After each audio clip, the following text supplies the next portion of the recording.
Hi guys, welcome back to a new video. This is Felicia and you're watching Dreamawaypup Designs. So long story short, it's not really a long story. So my name used to be Dreamaway Designs, but when I was about to register my name and buy like a license, I decided to, for the first time actually, look up if there were some other business or company named Dreamaway Design, and since it's not like a super uncommon name, there were some other, or at least one other company that had like a very similar name, and I don't want people to look up my name and then find someone else's business that's really similar and get confused. I don't want to get into like any legal twists, or I still love Dreamaway. That's a lot of what I preach with my design and my art, so I still wanted to keep that and just add something to it that would make it a little bit more personal. And since this is my mascot, the Dreamaway dog, he doesn't really have another name, and he's like the face out of my business, and I really like him. The Dreamaway dog to me is, his personality is to me something that I want to strive for. I don't want to forget about what's important right now. And in my head, the Dreamaway dog is really that person. He appreciates the small things. He's living in the now. He's just very happy about every little single good thing that happens. And I strive to be like that as well. And since he's my mascot and he's my character and really personal to me, I decided to add pup to Dreamaway Designs, so Dreamawaypup Designs. And that is the short story of just me changing my name a little bit to be a bit more different.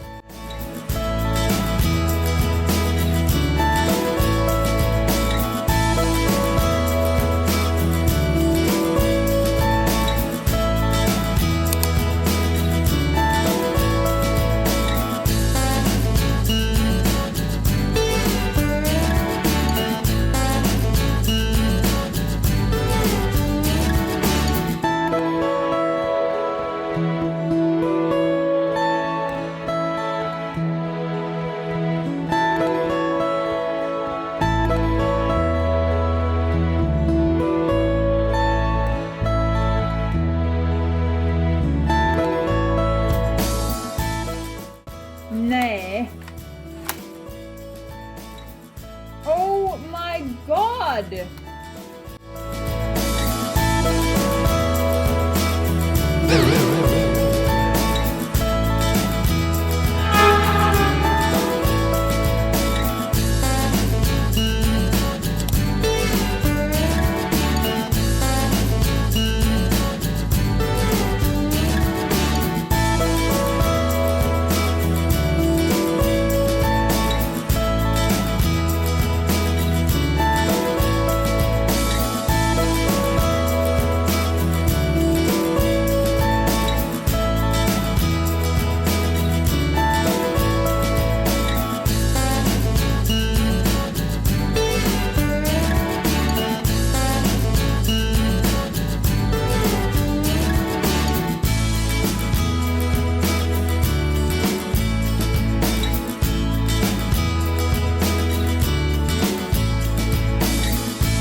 So welcome to my mess. I've been sitting here all morning and painting these.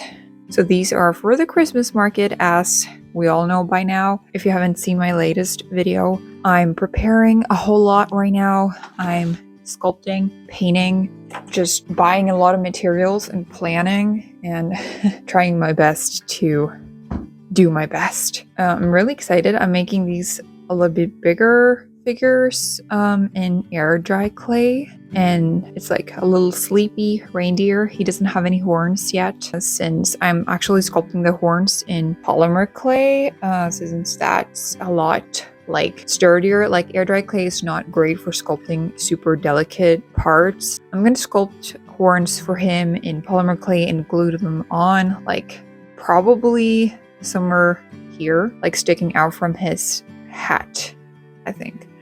So I've been painting him this morning, and I'm also painting this saffron bun cat. Yeah, I just think it's called saffron bun in English. I was glazing some small polymer figures the other day, and I noticed that some of them had not really dried, like they were still sticky, and it bothered me so much. So I finally glazed these little crocodiles in the little inflatable pools, and now they're finally not sticky anymore.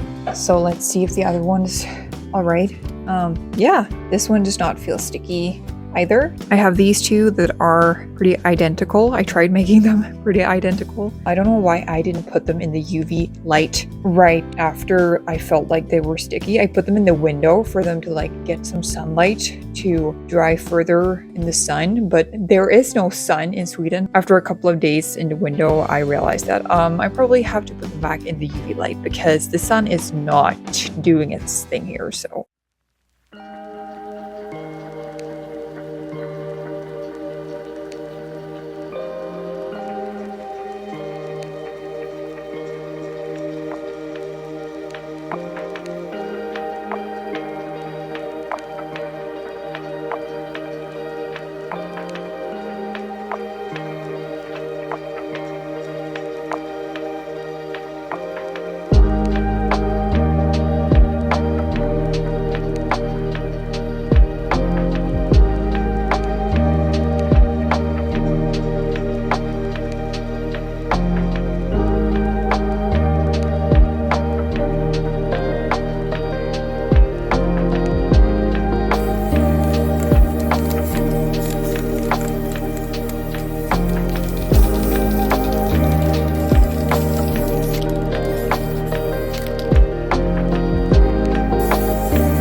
So I have this little deer. He's done. He's varnished with matte varnish. So I'm just going to glaze his eyes so they become a little bit more glossy and vibrant. Otherwise, he is finished. Then I also have this cat that I really like as well.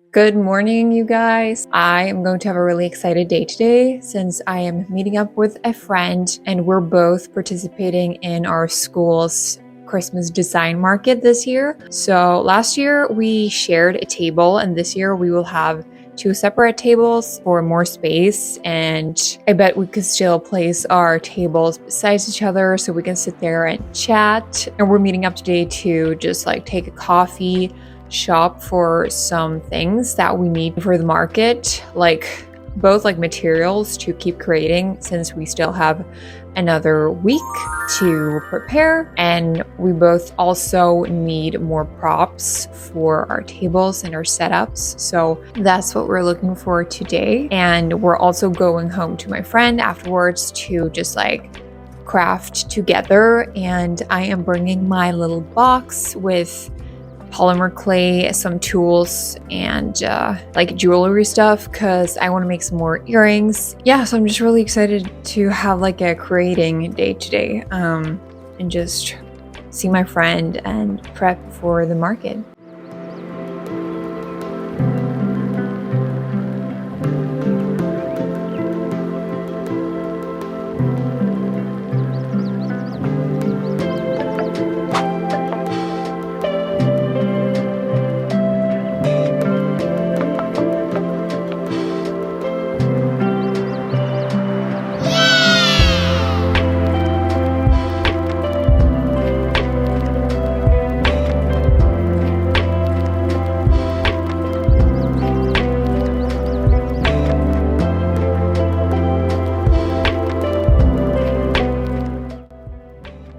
So the past days I have been finishing up quite a lot of these jewelry trinkets. I've been varnishing both sides and I'm very happy with them, even though they look not great in this light.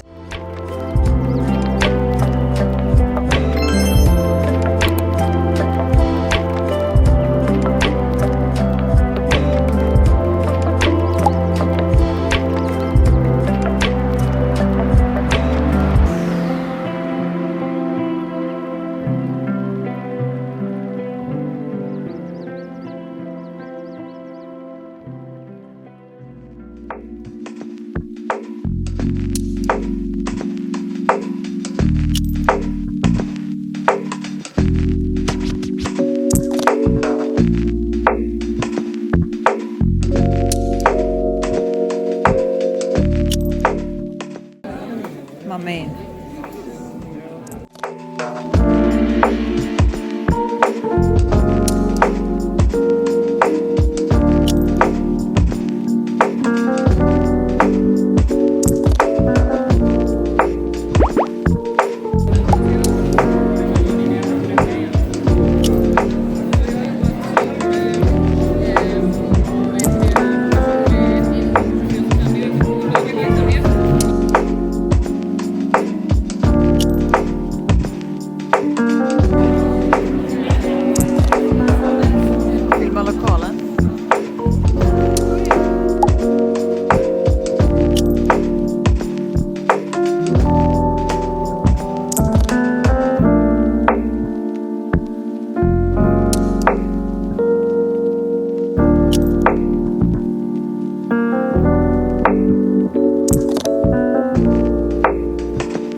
Right, good morning guys. We are officially done with the Christmas market. Right now it's morning, it's really rainy outside. Today is my last day of school before Christmas vacation and I'm so excited. We're just gonna have some fun today. We're gonna we're gonna give each other some gifts. So you're just supposed to like take something from your home and bring that. So I have packaged some candles and a light string in here. Right now, I'm gonna just finish some cookies that I baked yesterday because we're also gonna have some Christmas coffee fika time today.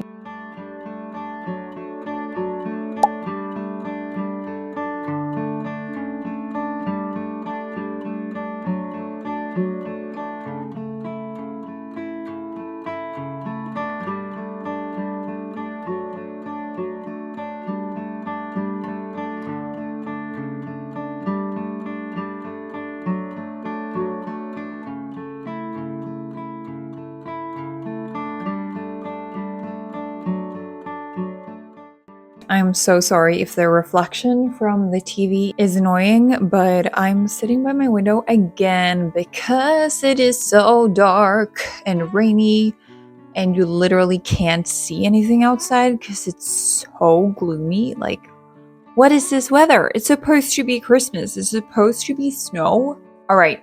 Let's talk a little bit about the Christmas market, shall we? So it's been 3 days since the last day. The market went on for 3 days. And if you haven't watched my last video where I talked a bit about last year's market and how I failed selling at that market, if you look at my last video, you'll hear me talk all about that and spill the tea about that.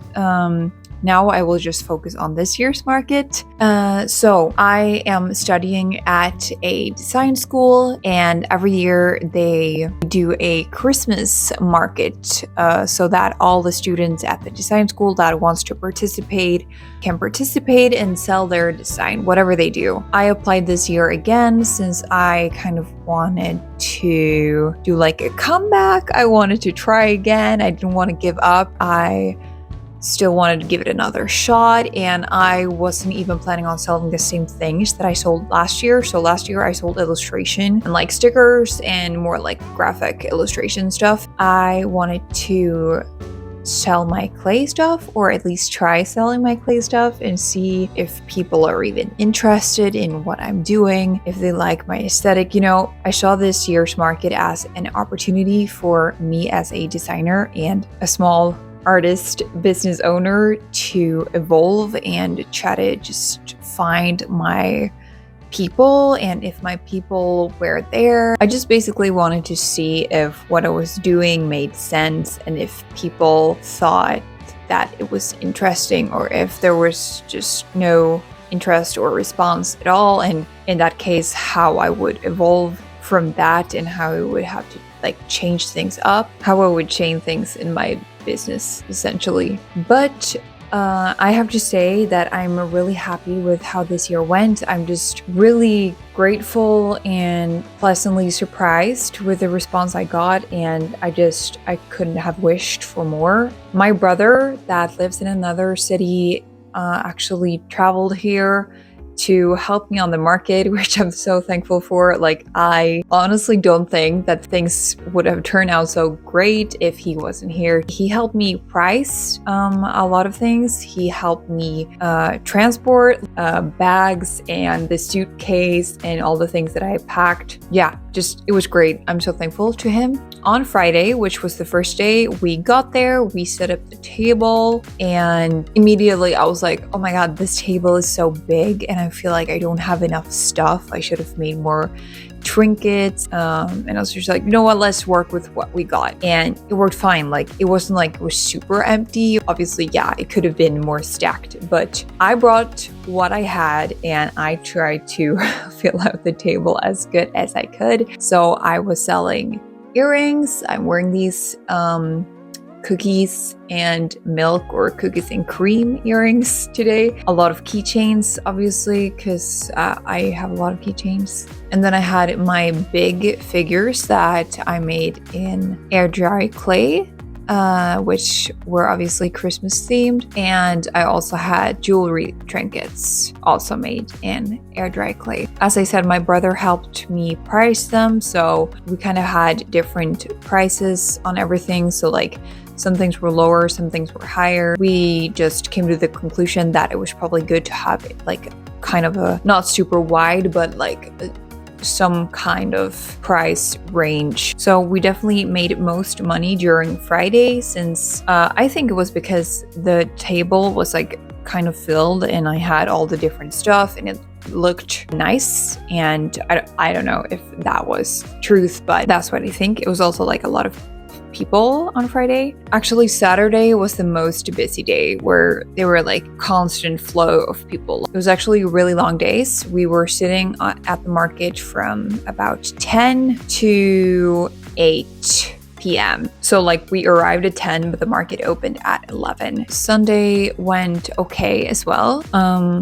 I felt like I didn't have so much stuff left on Sunday, which made the table look even less filled out. So it looked like really empty, which really bothered me. I was like, this looks so bad. But at the same time, I was happy because a lot of things had sold. And since this is like my first Christmas market selling my clay items, I didn't have like a huge stack that I've been working on. I just brought what I had, and I also have been doing schoolwork on the side. So like, I'm just thinking it's okay for being my first market. I want to do more markets in the future, so then I will totally do a lot more and maybe take some help to do stuff and just produce to have a lot. But as I said, I'm so grateful and thankful for not only all the customers that purchase things from me, but also people just stopping by and saying that they love the aesthetic, they love the colors at my table, and that would make them happy, and just like asking like about materials and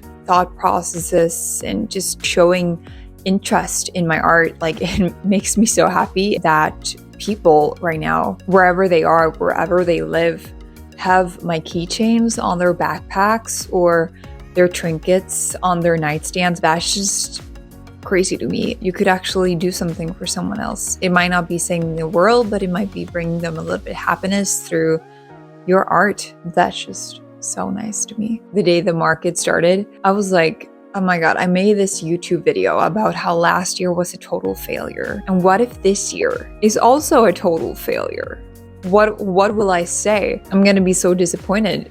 And I was like, you know what, that's just how it's gonna be then. We'll take that then. We're gonna deal with that if that occurs. Nothing's happened yet. The market hasn't even started. Stop worrying. But it's so hard not putting your personal worth in your art and in your sales and how people perceive your art, because it's so personal. Every little comment, every person saying something nice is a win. It really is. So to sum up, during these 3 days of the market, I made $497 on the stuff that I sold. I'm super happy about that. I am really not sure how much money I put in. A lot of things I made during the summer. I mean, I started my little art business this summer, so I pretty much brought everything that I had to this market. So honestly, it doesn't really matter to me yet, because I'm still very much in the startup of doing this, and just making $497 to me is a win. And all those money is going back into my business. So I'm reinvesting those money in my business. That's a rule to me, that all the money that I make from my business is going back into it so that I can pay for new materials like new clay, keychains, paints, or just other maybe like camera equipment. I would really like to upgrade my camera equipment for filming.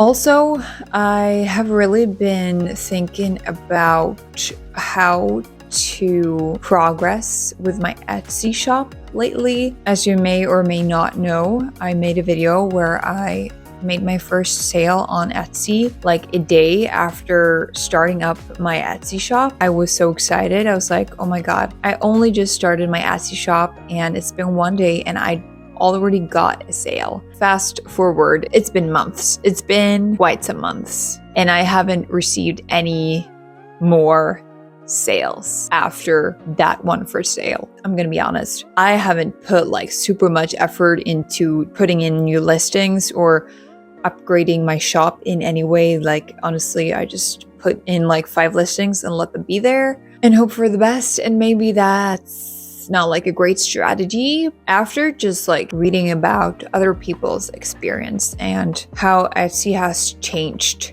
during the years, I'm just not really sure anymore. Etsy has basically become Amazon. I have no experiences in Etsy, so I was looking at other people's experiences and they were like, I've been on Etsy for years. Like I've been there since 2010 or 2012 or whatever. And they're like, it's changed so much. So like in the past, Etsy's been like associated with a marketplace for small business owners, small artists, small designers, like craftsmanship. But now it's like Amazon. There are so many weird things on Etsy. AI art, digital art things that you could just print out to sell by yourself, mass-produced stuff, things that aren't even handmade. And I just have a really hard time deciding if Etsy is a good place. Some people are like, you know, it's still worth having an Etsy account and you could have like your own website on the side, but you should still be on Etsy. And other people are totally just leaving Etsy. They're so sick and tired of the environment,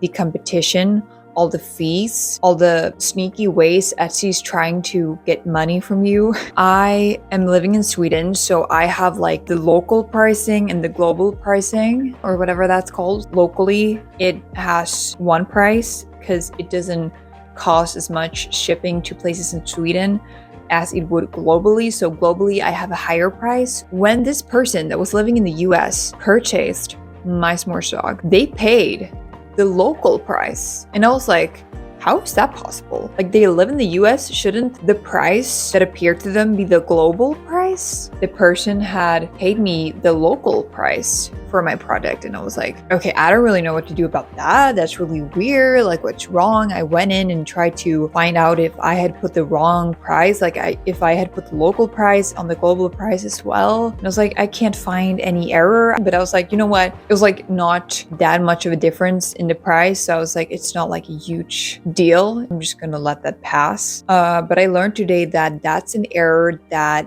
a lot of people are having with the global and local. I think it's called domestic price. Like a lot of people are having that. That's an error. That's a bug that Etsy has and they refuse to fix it. It's super weird. It's super strange. And I'm just like, Etsy is a sketchy place. I'm just talking about my experience and how I'm really unsure right now how I'm gonna move on with my shop. And honestly, I'm debating on trying Shopify because pretty much only heard good things about Shopify. Sure, it probably has its errors as well, but as I have understood it, you have a lot more control over your Shopify and you don't have to pay like a whole lot of fees, and you're basically more free to do your own thing on Shopify and run your own website. So I'm like, I might try Shopify. I might have a Shopify and an Etsy. Honestly, I don't know. If you have a Shopify, if you know someone who has a Shopify, if you've had Shopify and you don't anymore, just if you have an experience with Shopify, please let me know. Please give me your tips. Do you recommend it? Do you not recommend it? Do you recommend Etsy? Do you not recommend Etsy? What do you think about them? I would like some tips on how to move on with my shop.